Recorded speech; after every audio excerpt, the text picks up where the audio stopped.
Bueno, jóvenes, muy buenas tardes, noches.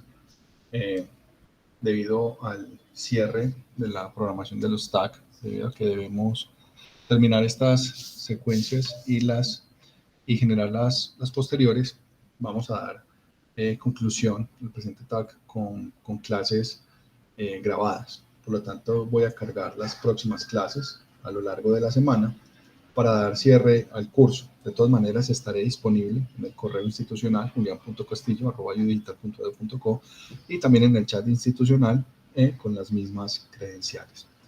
De acuerdo a la experiencia de la clase anterior, en donde terminamos en cuanto a los componentes de la sesión, en donde estábamos hablando de la aproximación del valor de pi mediante métodos de Monte Carlo, vamos a pasar a uno de los ejemplos más sencillos en este caso, la probabilidad direccionada sobre una moneda. Esta probabilidad direccionada de una moneda me establece una caracterización sencilla en donde voy a clasificar un valor de acuerdo a una probabilidad. Y esta probabilidad va a estar detallada de acuerdo a las características que están allí involucradas.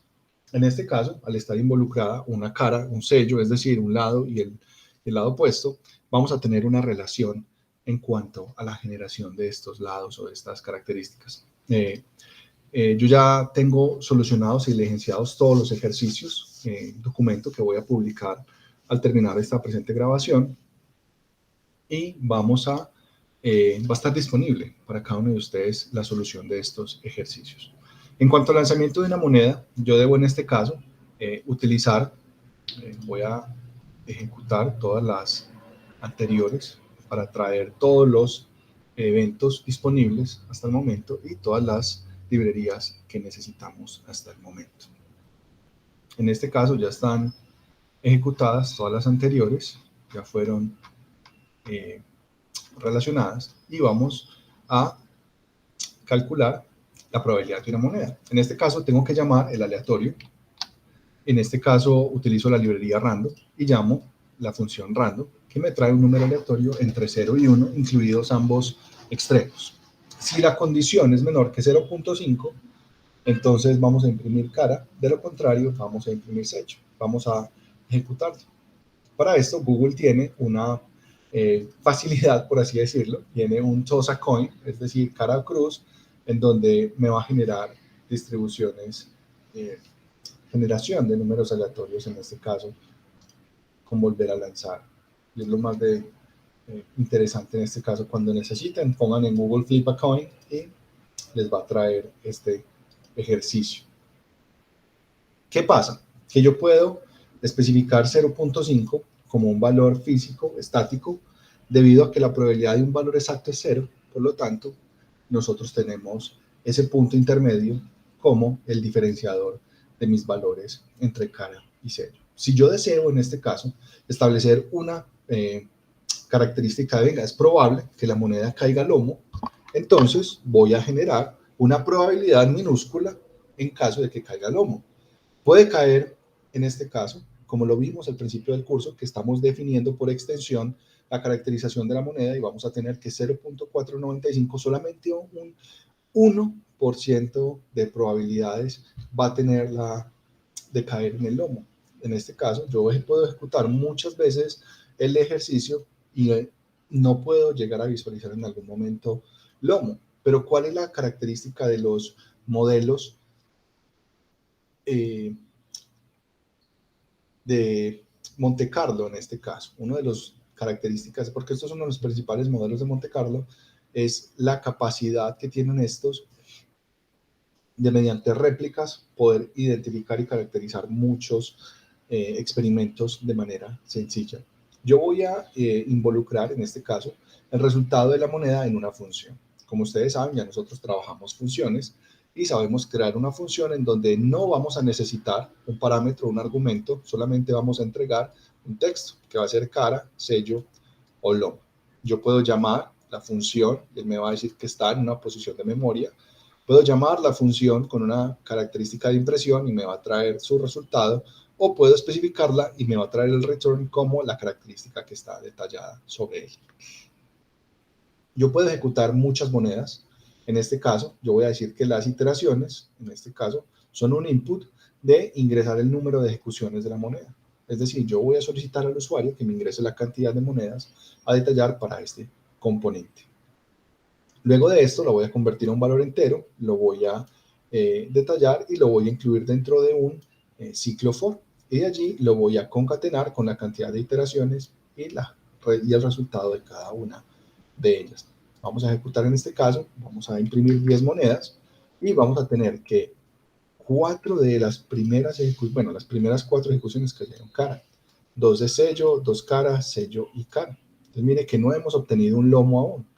En este caso, yo si ejecuto 1000 iteraciones, me va a imprimir solamente algunas de ellas, porque la caracterización de los datos, como lo ven acá, ahí tenemos todos los resultados. En alguno de ellos debe caer lomo.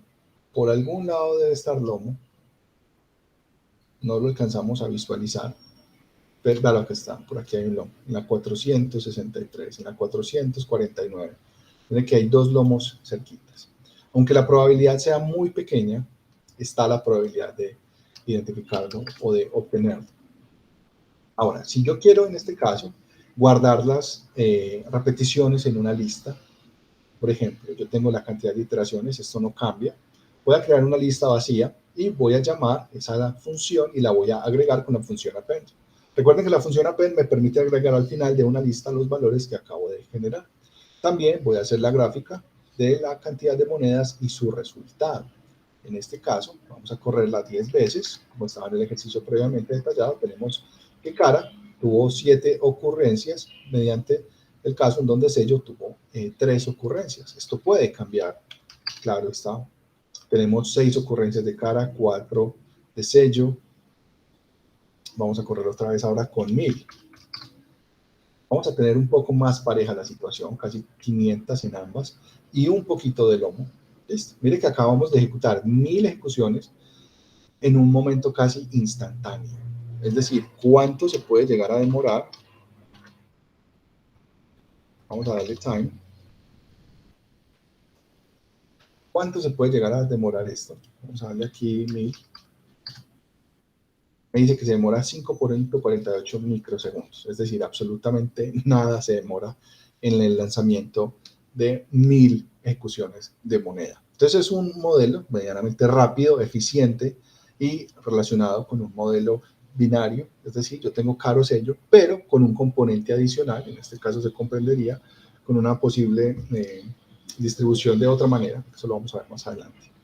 Ahora, si yo quiero graficar estas características con sus valores en sus encabezados, es decir, con un valor sobre la gráfica de barras, yo detallo el plot, le digo que el tamaño del plot sea de 10 por 10, la densidad del plot va a ser falsa, esto va a ser un histograma, en donde voy a iterar cada uno de los patches, es decir, cada uno de los barras, cada uno de los objetos, y voy a identificar su altura. Si la altura es 0 o vacía, le va a decir pass, quiere decir que estamos en alguno de estos, es decir, no me interesa aquellos en donde la altura sea vacía o sea no detallada. Por el contrario, si la altura no es 0 o 0 en texto, quiere decir que tenemos un valor. Y sobre ese valor voy a atraer la cantidad de datos, su altura, y lo voy a caracterizar como un valor que está almacenado allí y lo voy a imprimir como una anotación.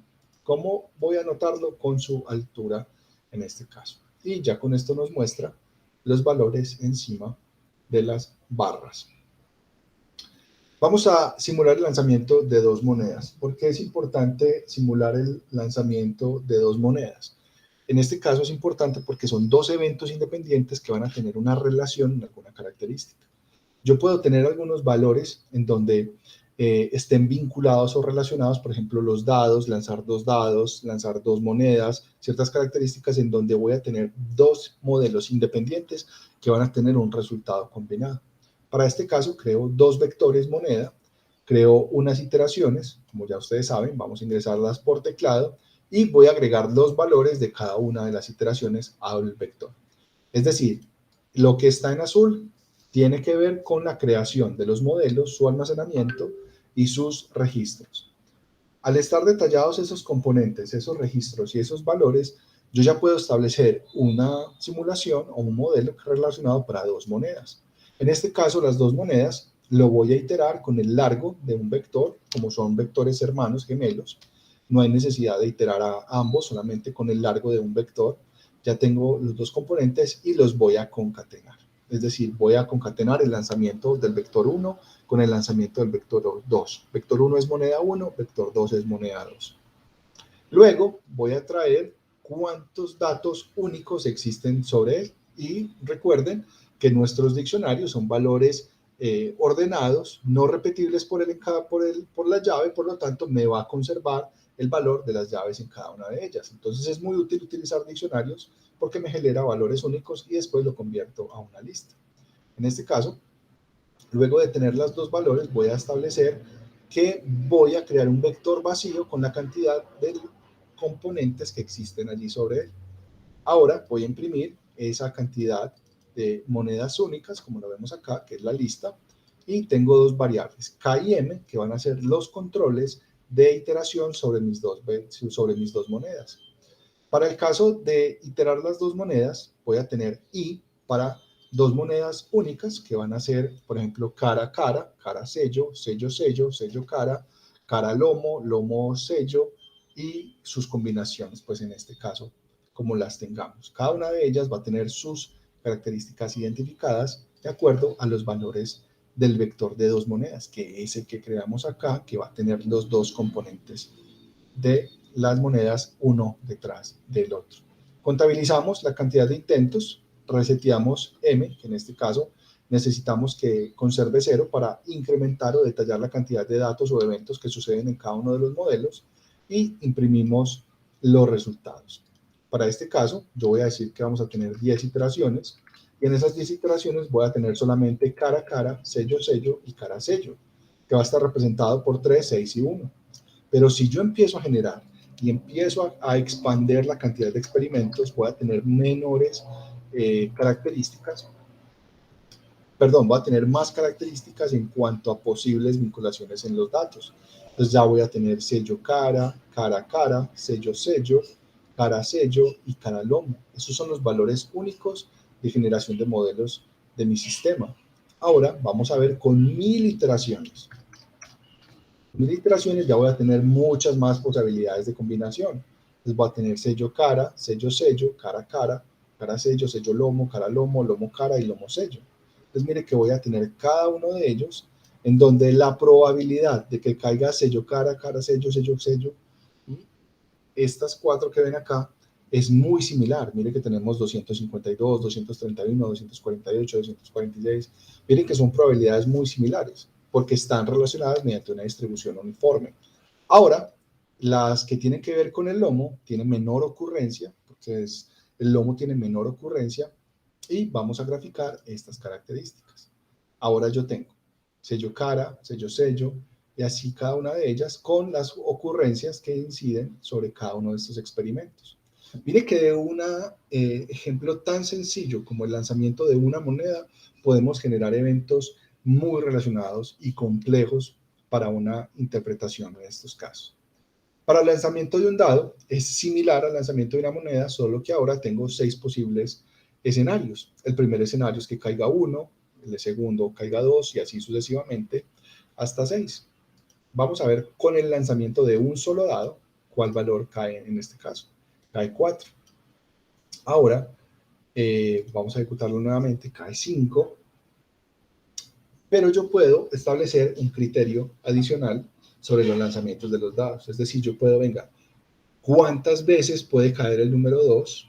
¿Cuántas veces puede caer el número 3, el número 6 de un lanzamiento de un dado? Y en este caso yo voy a limitar la cantidad de iteraciones a 1000 iteraciones en este caso. Vamos a seguir agregando los datos y lo voy a ordenar.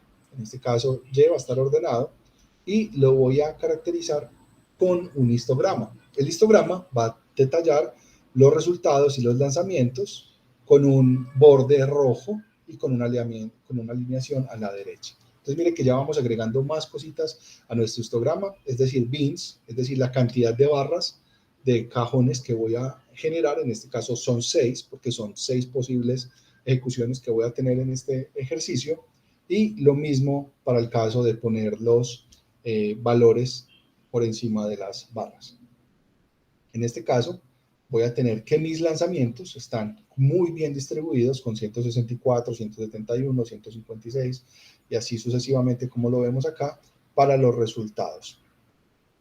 Los componentes en donde tenemos detallados estos ejercicios están orientados hacia una independencia. Es decir, los modelos deben ser independientes por su gestión y por su clasificación. Ahora, vamos a establecer algo un poco más complejo, con una característica un poco más detallada,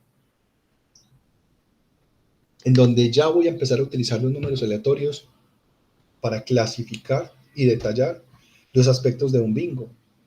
Este bingo es el bingo americano, muy jugado en la red, que tiene un formato de cartón y juego de 24 números sobre 75. La casilla central no tiene número y basado en la relación de figuras dentro del cartón se pueden obtener diferentes probabilidades o posibilidades, por ejemplo, líneas, diagonales, cruces, etc. Estas figuras se llaman patrones y cada juego tiene uno o más patrones que dan premio. La composición del cartón es de la siguiente. La columna B se ubican los números del 1 al 15, en la I los números del 16 al 30, la M del 31 al 45, la G del 46 al 60 y finalmente la O los números del 61 al 75. Los patrones para premios de bingo, como os he dicho antes, pueden ser de cualquier forma, en diagonal, línea, cruces, cuadrados, letras, y en cada juego se especifica qué patrón da premio. Acá tenemos una pequeña imagen. Y el ejercicio consiste en crear un cartón de bingo o en su efecto n cartones utilizando una función que retorne una matriz. Para este caso, yo voy a importar la librería NumPy, voy a crear la función crear cartón de bingo y voy a crear vectores. Estos vectores van a estar los números que los voy a crear con rangos. ¿Se acuerdan que la función range permite crear rangos en donde el número final no es incluido? Por lo tanto, voy hasta el 16, al 31, 46, 61 y 76. Con las líneas 13 a 22, ya tengo mis vectores diligenciados y con los números disponibles para crear cartones de bingo. Como ya tengo los valores, debo crear una matriz en donde voy a caracterizar los objetos o los datos. Es decir, voy a crear una matriz, una NumPy de ceros, que va a tener 6 filas y 5 columnas. Esas 6 filas van a estar detalladas por estas, 1, 2, 3, 4, 5, y las letras, las 6, y 5 columnas, 1, 2, 3, 4 y 5. Esa matriz va a ser de tipo objeto, le voy a entregar objetos, y voy a escribir la palabra bingo como el encabezado de esas columnas. Es decir, para la columna, para la fila 1, sin definición de columna, voy a agregar esa asignación de la palabra bingo, como lo vemos acá. Para esta estoy detallando las columnas, las filas. Ahora voy a establecer un ciclo en el cual Q, en el rango columnas, va a estar agregado a la fila 0 y en la columna con posición Q, que va a ser 0, 1, 2, 3, 4. Ahora ya tengo mi bingo vacío, pero con los encabezados de las letras bingo. ¿Qué tengo que hacer ahora? Tengo que ir a mis vectores, que son bingo, y extraer aleatoriamente los números de cada uno de ellos e irlos colocando dentro de las posiciones como están allí relacionadas. Esto lo hago con dos ciclos, un ciclo externo que va a controlar las filas y un ciclo interno que va a controlar las columnas.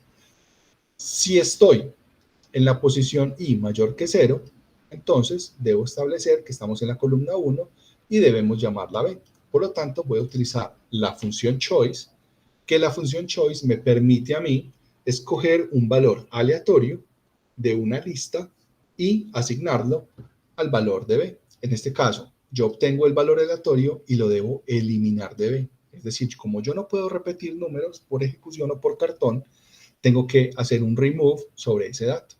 Por lo tanto, llamo el vector B, que es el que tiene los números, le digo remove y borro el dato que acabo de obtener. Como ya obtuve el dato, lo asigno a la posición IJ de la matriz y de lo contrario pregunto si estoy en la columna I, si estoy en la columna J, en la columna N, si estoy en la columna G o si estoy en la columna O. Acá es donde estoy haciendo las asignaciones de los números aleatorios. Si i es igual a 3 y j es igual a 2, debemos posicionar un valor rayita en el valor interior en el centro. Es decir, que su centro, como lo define el componente, los patrones del bingo, por acá hay uno en donde dice la composición es tal, por aquí había algo que decía que en el centro la casilla central no tiene número, acá está. Como la casilla central no tiene número, que es esta de acá, debemos posicionar un valor allí que no sea numérico. Por lo tanto, voy a poner una raya como texto. Ahora, ¿qué debo retornar yo? La matriz. ¿La matriz qué? Diligenciada. Entonces, miren, es un algoritmo relativamente sencillo, pero que tiene muy buena complejidad computacional para poder extraer, asignar y detallar componentes aleatorios. Yo deseo crear ¿cuántos cartones? Deseo crear 10 cartones, un solo cartón. Vamos a crear un solo cartón. Para esto yo estoy utilizando formularios. Para i, en el rango de cartones, voy a imprimir el cartón de i más 1. Y en este caso le voy a decir cartón 1, i más 1, porque i arranca en 0. Entonces, si es i más 1, sería el cartón 1, cartón 2, el cartón 3. Recuerden que las listas, los valores de range, arrancan en 0 y van hasta n-1. Por lo tanto, 1 utilizaría solamente el valor 0. Sumándole 1, estaríamos en el cartón 1. Y acá me dice que crear bingo no está definida, es decir, no he ejecutado esta celda. Vamos a ejecutarla, ahora sí. Y vamos a correr esta. Entonces ya tengo mi cartón de bingo y voy a tener los números con el centro marcado como no disponible. Entonces tengo 5, 1, 14, 7, 15, es correcto. Solamente estos números pueden estar allí relacionados, 28, 19, 23, 24, 16, está bien. Súper, súper chévere. Ahora, ¿qué podríamos hacer en este caso? ¿Qué les voy a dejar yo acá de tarea? Que se va a llamar complemento ejercicio 5. Vamos a ponerla acá. Complemento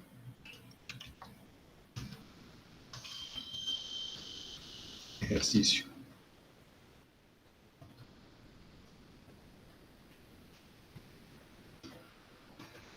El complemento será ejecutar un juego de bingo. Les voy a definir los pasos algorítmicamente que deberíamos hacer. ¿Listo? Los pasos algorítmicamente que deberíamos hacer deben ser los siguientes. Primero, debo establecer un control de terminación del bingo. Es decir, control de finalización. El control de finalización del bingo debe ser cuando un jugador gana con un cartón lleno. Entonces, ¿cuál es la condición? Si cartón igual a lleno, entonces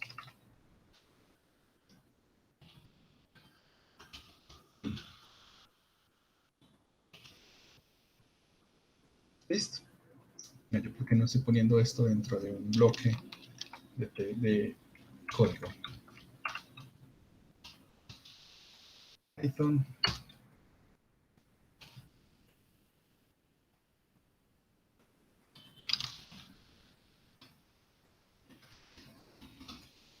¿Queda mejor?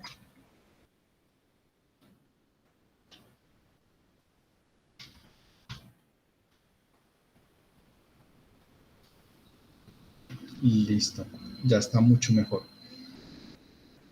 ¿Cuál es la segunda instrucción?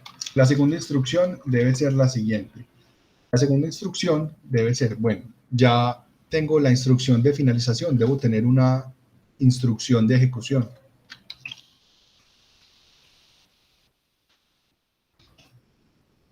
Es decir, instrucción de ejecución. Un jugador gana con un cartón lleno, debo tener una lista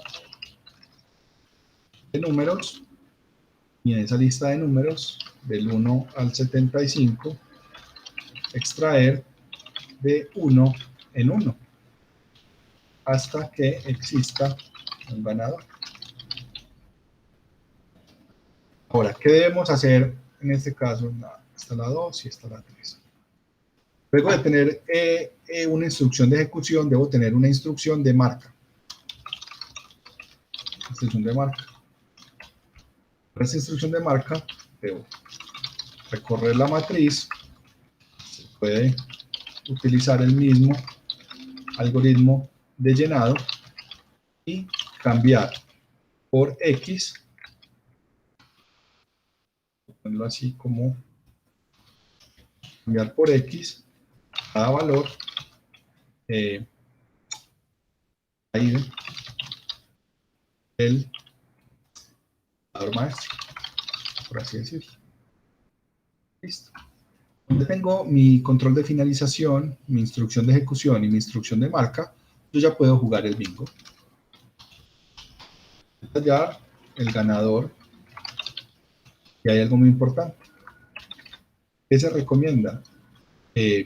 Ejecutar múltiples veces, contabilizar la cantidad de intentos y expresar cuántos intentos se necesitan en promedio para ganar un bingo. Vamos a simular una mano de dominó. Y en este caso, para simular una mano de dominó, ya ustedes conocen cuál es el juego de la mano de dominó. Debo crear las fichas, porque las fichas no son como los números, no son como generar o extraer números, sino que tengo que crear las fichas.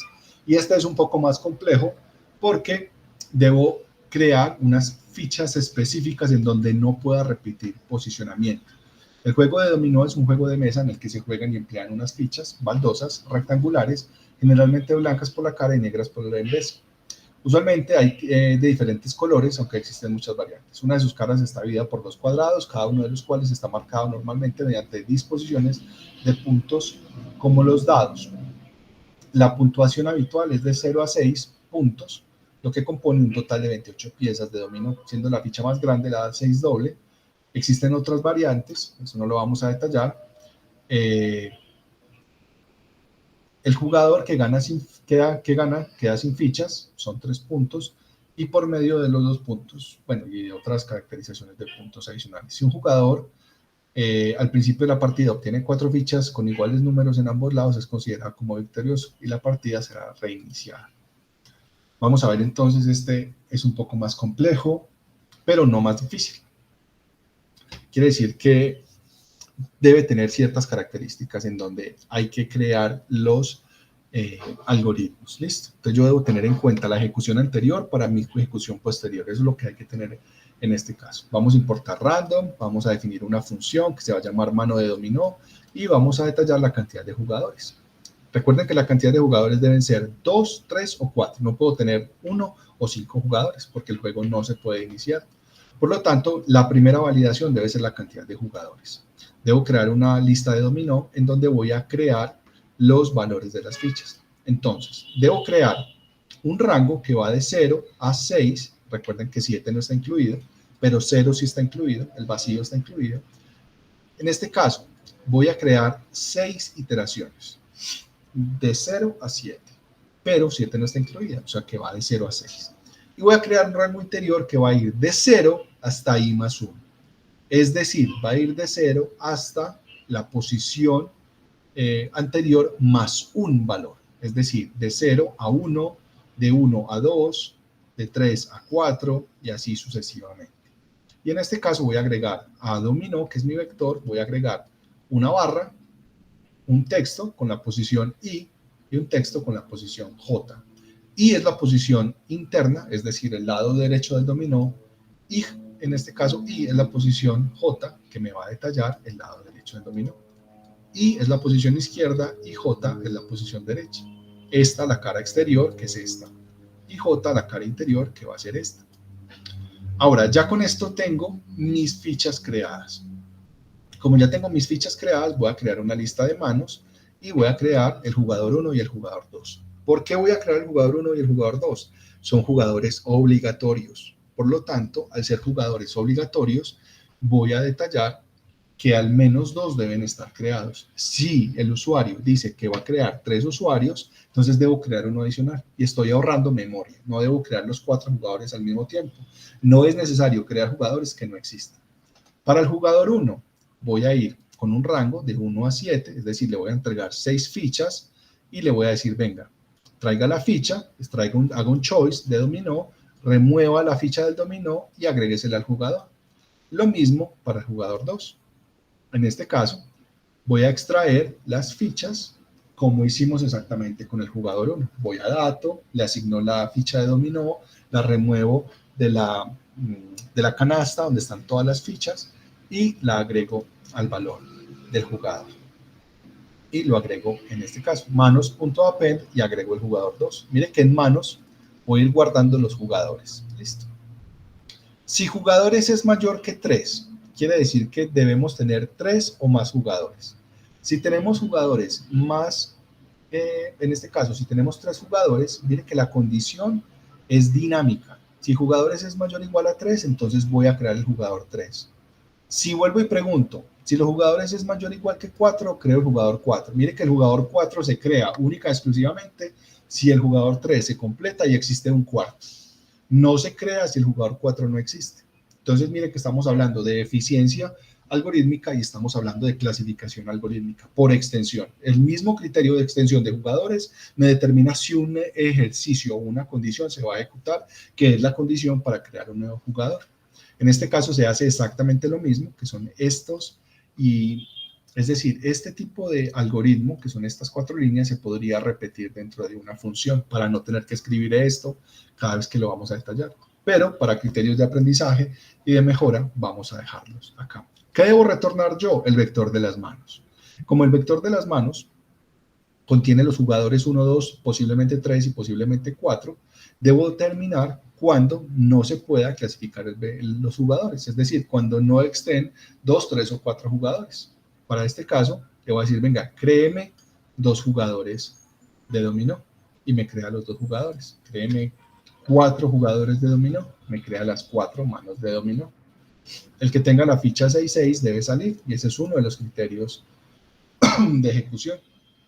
Simular un juego de dominó ya es más complejo, no es tan sencillo como uno debe pensar, porque ya debe establecer criterios de posicionamiento vectorial y eso no es tan sencillo en un curso de introducción, por lo tanto lo vamos a dejar hasta ahí. En este caso, tenemos el ejercicio 7 aplicado en donde una tienda de videojuegos físicos tiene una demanda mensual de juegos según el tipo de comprador. Los compradores son ocasional, mensual, comprador premium. Ellos compran juegos con la siguiente frecuencia, en donde el ocasional, aquí falta un enter, comprador premium. Ahora sí. Le había dado el enter, pero no se estaba visualizando. El jugador ocasional entre una probabilidad de 0.7 de 0 juegos y la cantidad de comprar un juego sería de 0.3. El mensual de 0 juegos, 0.4%, un juego 0.4 y 2 juegos 0.2 y el premium entre 3 y 5 juegos con igual de probabilidad. Listo. Cada juego tiene un costo de compra de 100.000, se vende en 120.000. Si un juego no es vendido en el mes, puede devolverse en 80.000. ¿Cuántos juegos se deben ordenar por mes? El comprador premium tiene un descuento de 10% si compra 4 juegos y 15% si compra 5. Entonces, mire que ya estamos detallando un algoritmo de precisión de acuerdo a una cantidad que no conocemos y ver un punto de equilibrio. Entonces, aquí ya empezamos a identificar criterios adicionales sobre los ejercicios. Vamos a determinar un punto de equilibrio. Vamos a crear entonces en este caso la demanda. Vamos a calcular, vamos a importar random, vamos a crear la demanda como DOM. D es igual a 0, en este caso D es el valor inicial, un valor que vamos a generar de acuerdo a la probabilidad. Si D es menor que 0.7, quiere decir que no va a comprar videojuegos, de lo contrario va a comprar un juego. Listo. De lo contrario, debo preidentificar un valor temporal y en ese valor temporal voy a asignar la siguiente probabilidad. Si en este caso es menor que 0.4, voy a comprar un juego adicional. Si es de 0.8, bueno, voy a sumarle 0. Y si es de 0.8, voy a sumarle 1. De lo contrario, va a comprar 2. Entonces tengo de 0 hasta 4, es decir, hasta 0.4, voy a tener la probabilidad de no comprar juegos. hasta 0.8 la probabilidad de comprar un juego y con ese último 20% la probabilidad de comprar los juegos. Para la demanda premium voy a devolver un aleatorio entre 3 y 5. Entonces mire que ya estoy utilizando randint que me devuelve un número entero entre 3 y 5 incluyendo ambos extremos. Ahora, para la utilidad, lo que debo hacer es encontrar y determinar la demanda. Para este caso, yo digo que temp, una variable temporal, va a ser igual a dp, que esta es una función que me va a detallar. Ver, acá está abajo. Se me perdió. Temp va a ser igual a dp. Vale, acá está. Se me estaba perdiendo. Que era la del premium, la demanda del premium. Y aquí están los valores de compra, en donde yo voy a tener los componentes de los valores y de lo contrario, si la oferta es mayor o igual que la demanda de los compradores premium, voy a tener estas características en donde sí voy a tener, si el temporal compra 3, voy a tener 3 por 20.000, de lo contrario 4 por 8.000 y 5 por 2.000. Esta es los premium. De lo contrario, voy a tener los otros que van a tener los mismos criterios de venta, pero voy a atender primero a los premium. Cuando la oferta es igual a 0, es que me ordenaron más de lo que vendía, vendí todo y debo establecer que un valor temporal va a estar detallado por la demanda que definimos previamente. Esa oferta debe estar cubierta por esa demanda. Al estar cubierta por esa demanda, yo puedo especificar cuándo cumplo la demanda de los clientes y cuándo puedo sobrar o incluso cuándo no me alcanza. Y en este caso, clasifico la oferta como 0. Por lo tanto, la utilidad va a ser igual al valor que yo calculo de la utilidad menos la oferta que haya detallado. Y retorno el valor de utilidad. Ahora, como ya tengo claro cada uno de los criterios de ejecución, vamos a establecer un algoritmo que me determine, venga, cuántos ensayos, cuál es la utilidad promedio, voy a poner un número muy grande para que cuando encuentre una utilidad menor lo voy a actualizar. Tengo un valor temporal, una cantidad de operaciones o de ejecuciones en este caso, y dos vectores que me van a controlar la posición y la utilidad. En este caso, para graficarlos, como se va a ver a continuación. Para la oferta, en el rango de 3 a 9, es decir, vamos a ver cada una de las utilidades promedio en cada valor de oferta. Yo debo establecer un criterio de ensayos y establecer mi utilidad basada en la oferta que tengo identificada en cada uno de estos. Es decir, voy a crear al menos entre 3 y 6 experimentos. Al menos un límite inferior 3 y un límite superior de 8. Ese es lo que me limita a mí la oferta. Si el valor, en este caso, vamos a utilizar una clasificación mediante un método de búsqueda, lo identifico, lo clasifico y lo actualizo. Es muy importante identificar este valor como la cantidad de oferta óptima que vamos a detallar. Y allí es donde voy a almacenar con la función numpy.append que vamos a ingresar en los vectores y vamos a graficar con un plot los valores X e Y, en donde la utilidad promedio para una oferta de 3 va a estar detallada por 60.000 pesos. Y vamos a ver cómo se ejecuta en estas características. Ahora, un ejercicio aplicado para el siguiente caso. En Vermilion Entertainment desarrollan un videojuego de fútbol, el cual contiene microtransacciones. Cuando compras el juego, viene con todos los equipos de fútbol de Sudamérica. La suplencia de cada equipo de fútbol contiene 11 jugadores y la titular también está compuesta por 11 jugadores. Sin embargo, el videojuego solo trae los jugadores de la suplencia. Para adquirir los jugadores titulares se deben comprar los boxes, es decir, paquetes adicionales. El videojuego tiene un costo de casi 200.000, 199.000 pesos. Cada loot box, es decir, un paquete, como si fuera un sobrecito para el álbum, cuesta 8.000 y trae 3 jugadores nuevos o repetidos de la titular de uno de los equipos de la Conmebol. Usted selecciona cuál equipo. Para el presente caso, vamos a hacer el de la selección Colombia. ¿Y cuál es la probabilidad de que un jugador de la titular sea uno de los 3 jugadores del loot box? Es inversamente proporcional a su popularidad, así. Es decir, el jugador más popular sale una de cada 20 veces que usted compra el paquete. El siguiente, por ejemplo, Falcao, sale una de 20, o bueno, en este caso James creo que es el más popular. Falcao sale uno de 19, Cuadrado sale uno de 18 y así sucesivamente. Tenga presente que cada loot box puede contener 3 jugadores y que pueden estar repetidos. es decir, son independientes. Construye un algoritmo que le permita calcular, empleando el método de Monte Carlo, en promedio cuánto dinero hay que gastar para llegar a tener el jugador más popular de la selección Colombia. Es decir, cuánto hay que gastar para obtener a James. En este caso importamos random, creamos el videojuego, el loot box, las iteraciones, vamos a repetir 100 veces. Tenemos compra, el vector compra, gasto, el vector loot box. Tenemos James, James está en 0, no lo hemos encontrado, cuando encontremos a James será 1. X igual a Y, igual a Z, igual a J, igual a 0, que son componentes vectores aleatorios para la instrucción del algoritmo. Y vamos a recorrer la cantidad de iteraciones. En esta cantidad de iteraciones lo voy a repetir 100 veces. Por lo tanto, compra va a ser igual a videojuego. Mire que el valor del videojuego es 199.000 y compra va a ir almacenando los valores. Mientras James sea igual a 0, es decir, no he encontrado a James, hay una condición que va a establecer un criterio de determinación mediante la identificación o clasificación de James. Debo generar 3 números aleatorios. Y esto es muy importante porque el ejercicio me dice, venga, es que yo debo, pueden estar repetidos. Al poder estar repetidos, quiere decir que son eventos independientes. Como son eventos independientes, yo voy a contabilizar cuántos loot boxes compramos. Por ejemplo, J me va a decir cuántas veces nos gastamos 8.000 pesos en comprar un loot box adicional, que son estos. Cada loot box cuesta Colombian pesos 8.000. Ahora, si X es igual o menor que un 20avo, Y es menor que un 20avo o Z es menor que un 20avo, es decir, cualquiera de los tres puede ser James, entonces encontramos a James. James es igual a 1, se evalúa la probabilidad, actualizamos la compra, agregamos la compra al vector, agregamos la cantidad de gasto al vector lootbox y definimos el total de gasto. Ahora, ¿qué debo hacer? Tanto J como compra como James deben ser actualizadas o limpiadas, por así decirlo. ¿Cómo así que limpiadas? Deben estar actualizadas para que en la siguiente iteración yo pueda encontrar J, encontrar compra y encontrar James.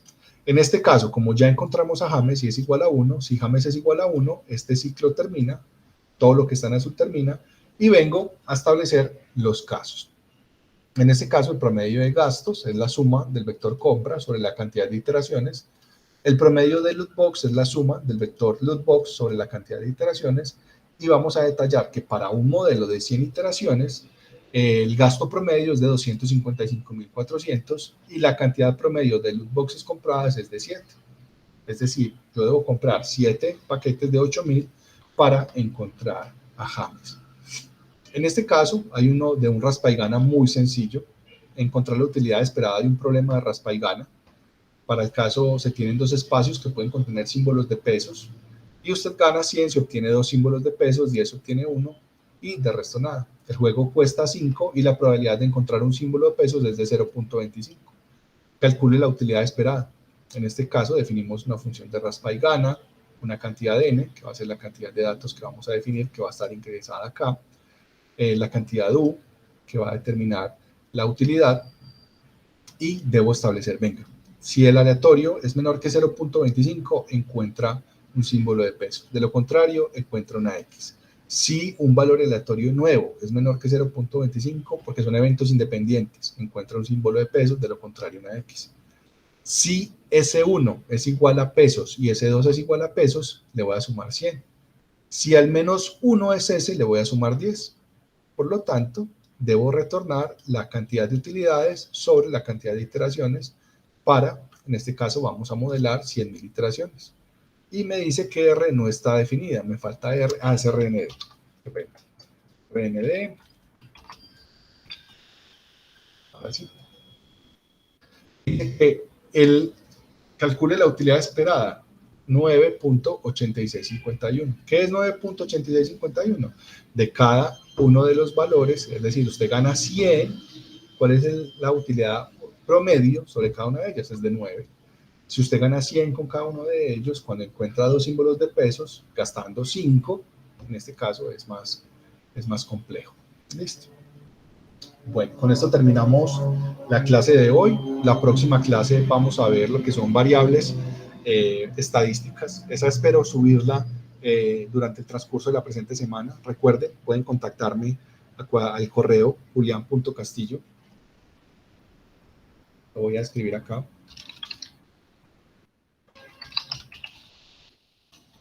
iudigital.edu.co y también al mismo chat.